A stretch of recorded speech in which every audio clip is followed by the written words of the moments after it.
Hey folks, this is Dr. Reistroffer here. I was recently asked if we can help with whiplash. So let's talk about that.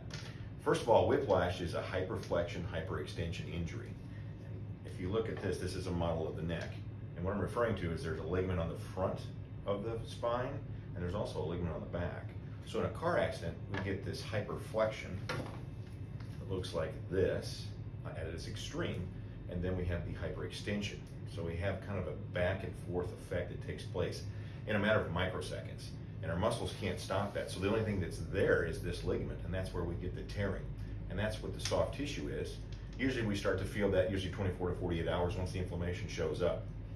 Recently there was a good research paper by White and Pinjami, and what they had found was that at an 8-mile-an-hour crash, the vehicle was sustaining 2 G's of force, meaning that the occupant or the neck, where it's most vulnerable, can reach up to 5G.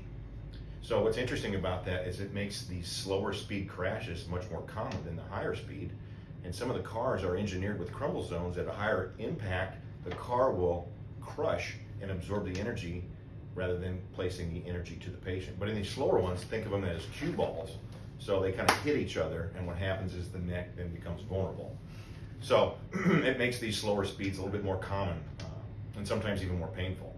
Now with upper cervical care, what we do is we take specific x-rays to analyze the neck and the upper cervical part of the spine there. And then from there, that allows us to find where we need to correct and make evaluations in our alignment so that the spine will recover and restore back to its proper function.